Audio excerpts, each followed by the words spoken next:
YouTube की दुनिया में कदम हमने भी रख दिया है मेरे भाई। अब अपने खानदान में सबसे अमीर इंसान बन के दिखाऊंगा, क्योंकि मैंने रास्ता ही hello guys welcome back to my YouTube channel का चुना है।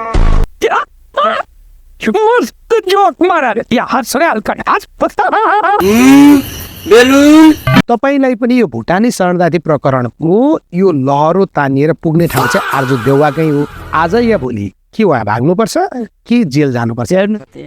प्यारी समझ गई।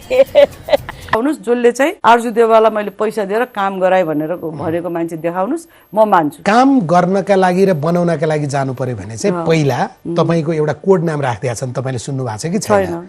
लक्ष्मी देवी। ये फंस गया सीएम। सुन्नु पर्यो।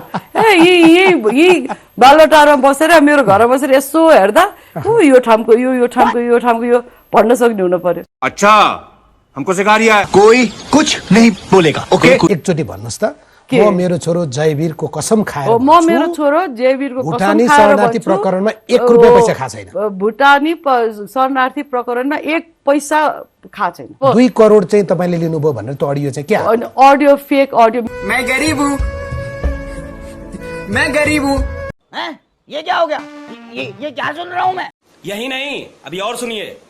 ऑडियो मेरो मात्रै आछ, अर्को अरु ऑडियो सुन्नु भएको छैन? प्रमाण त चपाइदिनु हुँदो रहेछ तपाईको कांग्रेसको नेताहरु त। होला, मलाई त्यो थाहा छैन। म त्यो कागज खानीमा परिन है, म घाँस खानीमा पनि परिन। चले एक काम कर, 200 रुपए दे और 50 रुपए काट ओवर एक्टिंग के।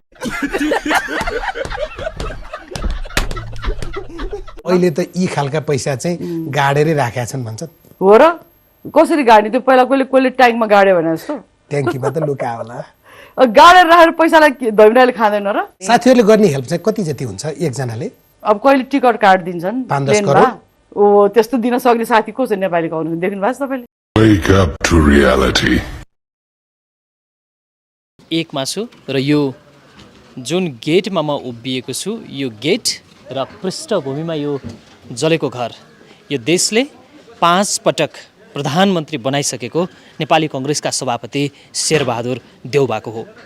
जेएनजी आन्दोलनको दोस्रो दिन हिजो मात्रै यो घरमा पूर्व प्रधानमन्त्री एवं नेपाली कांग्रेसका सभापति शेरबहादुर देउवा दम्पति रहेकै अवस्थामा आन्दोलनकारीले घर नियन्त्रणमा लिएर आगजनी गर्दै उहाँहरूलाई कुटपिट गरेका थिए। आज म तपाईहरुलाई यो घरमा देउवा दम्पति सहित नियन्त्रणमा लिइसकेपछि प्रदर्शनकारीहरूले के गरे, यो घरको अवस्था कस्तो छ, म तपाईहरुलाई यो घरको सम्पूर्ण अवस्था देखाउन गइरहेको छु। चुप, बिल्कुल चुप। हिम्मत कैसे हो तेरी मुंह खोलने? नेपाली र अमेरिकी डलर जलेको छ कि अब हामीले 1 मिनेट जस्तो जलेका टुक्रा नोटहरू हेर्दाखेरि नै यो 1 मुठी भइसकेको छ। यहाँ एउटा शंकास्पद यो खाडल देखिएको छ, यो के हो जान्न सकिएन। खाल्डो खनेको पनि देखिन्छ, केही झिकेको जस्तो पनि देखिन्छ यहाँबाट। यहाँका स्थानीयहरूले यहाँ जति पनि कागज भेटिन्छन् ती सबै पैसाहरू नै छन्। यो सबै पैसा नै हो। हामीले 2 मिनेट खोज्दाखेरि 1 मुठा यो जलेका पैसा फेला पारेका छौँ र यहाँ कुनै पनि नोट 500 भन्दा तलतिरका छैनन् कि अमेरिकी डलर भएको छ। र यहाँ जति पनि यो तपाईले देख्न सक्नुहुन्छ, यहाँ यो धुलोहरू छन्, यो जलेको, यो सबै नेपाली नोट हो। कति धेरै अकुत पैसा राखिएको थियो भन्ने एउटा उदाहरण हो यो ढोका चाहिँ फोडेर यहाँ, किनभने यहाँ तालचा नै लगाइराखिएको छ, सिङ्गै पुरै पैसाले भरिएको थियो जस्तो देखिन्छ। किनभने यो कोठाभरि जलेको पैसा मात्रै छ। म मेरो छोरो जयवीरको कसम भुटानी खाएर शरणार्थी प्रकरणमा 1 रुपैयाँ पैसा खा छैन। भुटानी शरणार्थी प्रकरणमा 1 पैसा खा छैन। झूठ बोलते मादा चोट।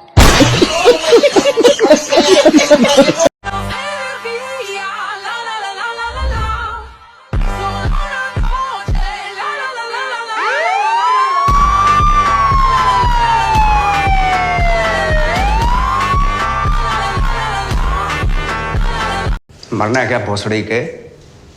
मरना तेरे को डर नहीं लगता?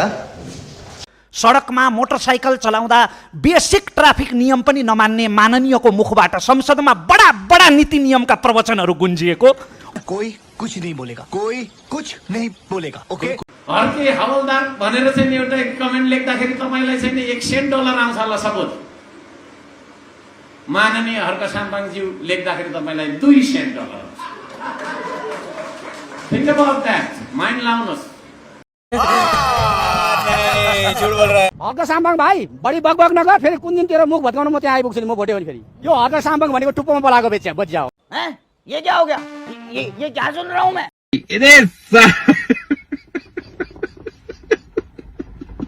र लिम्पिया धुराको बारेमा उहाँले सोध्नुभयो अघि पनि भनिसके यो चाहिँ डिप्लोमेटिक रूपमा टेबल टक तपाईँहरूलाई एउटा कुरा अचम्म लाग्छ होला मैले पनि अस्ति प्रधानमन्त्री भएपछि नै थाहा पाएँ भारतले नेपालको जग्गा मात्रै होइन नेपालले पनि भारतको जग्गा धेरै ठाउँमा मिचेको रहेछ अनि यो कुरा चाहिँ अस्ति भर्खरै थाहा पायो त्यही भएर दुईटै देशले अध्ययन गरेर हामीले मिचेको छौँ उहाँहरूले मिच्नु भएको छ के छ त्यसलाई चाहिँ बसेर एउटा साथीको रूपमा समाधान गर्ने चाहिँ हामीले सोच राखेका छौँ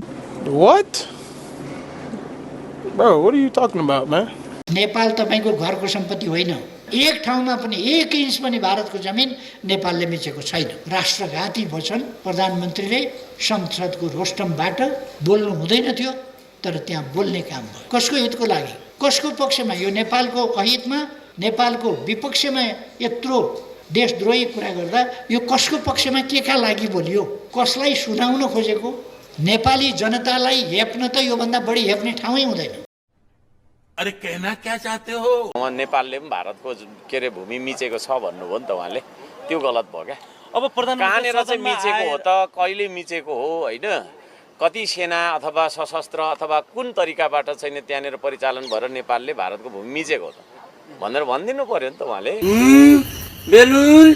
तू इसके साथ मत घूम रे तू पागल हो जाएगा आप जाओ आप काम करो ए उठा ले रे देवा उठा ले रे बाबा मुझे अमीर को नहीं रे ये दो गरीब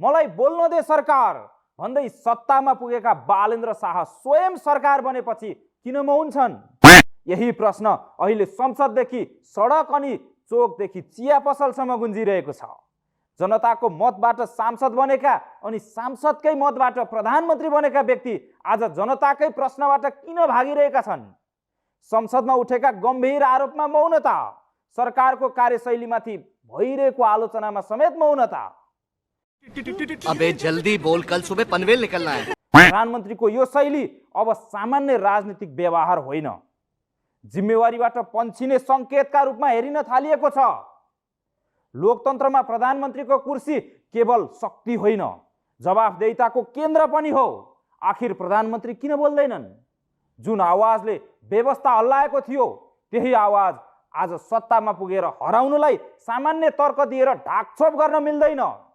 प्रधानमन्त्री नबोलिदिँदा संसद बारम्बार अवरुद्ध भइरहेको छ प्रतिपक्ष आक्रोशित छ जनता अन्योलमा छन् बालन सरकार भने अझै पनि चुपचाप बस चुपचाप बात तो सही है हाम्रो देशको प्रधानमन्त्री संसदमा नबोल्नुको कारण के हो किनकि तिनी भोला खा हुन्छन् बोला खा हुन्छ राष्ट्रपतिको पुरै कुरा नसुनेर गए भन्ने गुनासो पनि आइरहेछ त्यो गएको होइनन् त्यो भोला खाथे थुक्न गाह्रै छ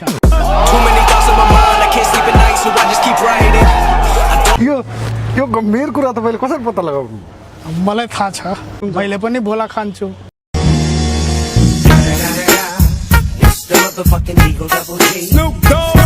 पुराना नेताहरू धेरै बोल्छन् नि धेरै बोल्नुको कारण के हो तिनीहरू भोला खान्नन् थे झूठ बोलते मादर चोट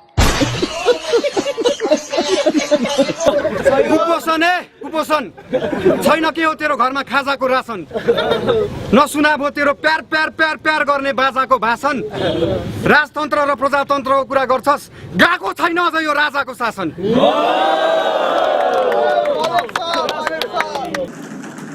35 वर्षमा नभएको चिज 35 मिनटमै नखोजौँ त्यसलाई अलिअलि केही समय लाग्छ अनि देशको पक्षमा बोल्नेलाई कारबाही गर्न समिति बनाउने गर्नुहोस् देशको पक्षमा बोल्ने यी नेपाली जनतालाई कारबाही गर्नुहोस् तपाईँ के सक्नुहुन्छ टेबल ठोक्न पनि गएका होला नि त्यस्ता कुराहरूमा नेकपा एमालेका सांसदहरू देशको पक्षमा लोकतन्त्रको पक्षमा शान्ति सुव्यवस्थाको पक्षमा सुशासन र विकासको पक्षमा सङ्घर्ष गर्न गएका हुन् त्यहाँ आवाज उठाउन गएका हुन् त्यहाँ त्यसकारण नेकपा एमाले कारबाही गर्छ तपाईँहरू जालो बनेको बनै हुनुहुन्छ त केपी ओलीलाई गिरफ्तार गर्नुहोस् न।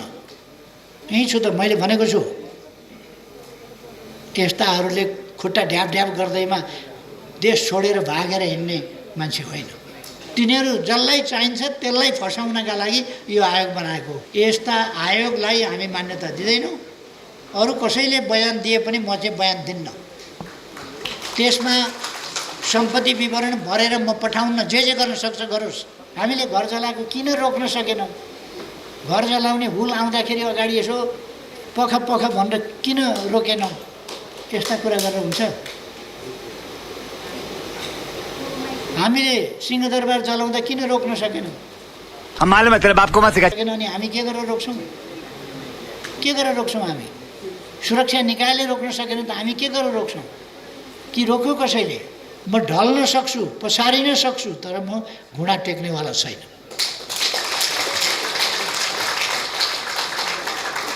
मेरो शिर काटिन सक्छ तर मेरो शिर झुक्नेवाला छैन। केपी ओलीको दम्ब जस्ताको तस्तै। हिस्ट्री भनेको फेरिने चिज हो भाइ। बाले नहिलेसम्म आएको थियो।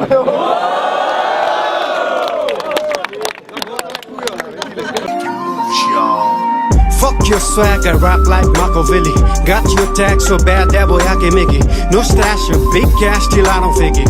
Underweighted but understood by undereducated, yeah. Robbie smelling like a chocolate, riding on the street side. यो सरकारले ठुल्ठुला नारा कर्णाली सुदूरपश्चिम र मधेसलाई बेचेर तपाईहरु यो सदनमा जुन बिलुङ गर्नुहुन्छ 35 कसले बेच्यो? कुन सरकारले बेच्यो? यो सरकारले बेचेको तपाईसँग प्रमाण छ?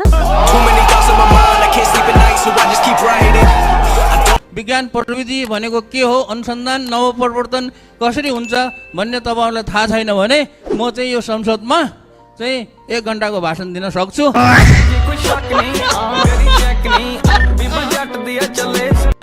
यस्तो छ, हामी श्रम संस्कृति चाहिँ आफ्नो विचारले आफ्नो खुट्टामा हिँड्ने मान्छे हो। त्यसो भएको कारणले गर्दाखेरि आफ्नो विचार, आफ्नो खुट्टा, आफ्नो यात्रा भएको कारणले गर्दाखेरि हामी कोही कसैसँग, कोही कसैको बुई चढेर अथवा कसैलाई बोकेर अगाडि बढ्ने विचारमा छैनौँ। त्यसो भएको कारणले गर्दाखेरि हामी चाहिँ फरक छौँ त्यो अर्थमा। हर्क साम्बाङ भाइ हैन, हर्क साम्बाङ आज कोहीसँग डराउँदैन नि कि। बक नगर, फेरि कुन दिन तेरो मुख भत्काउन म त्यहाँ आइ। म एउटा सानो मान्छे हो, तपाईहरुले मलाई साधारण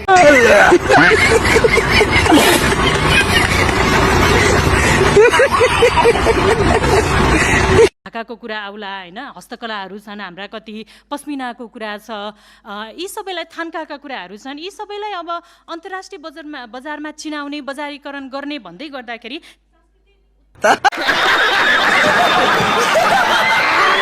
जिक्कै माया तमलाई आई लभ यू।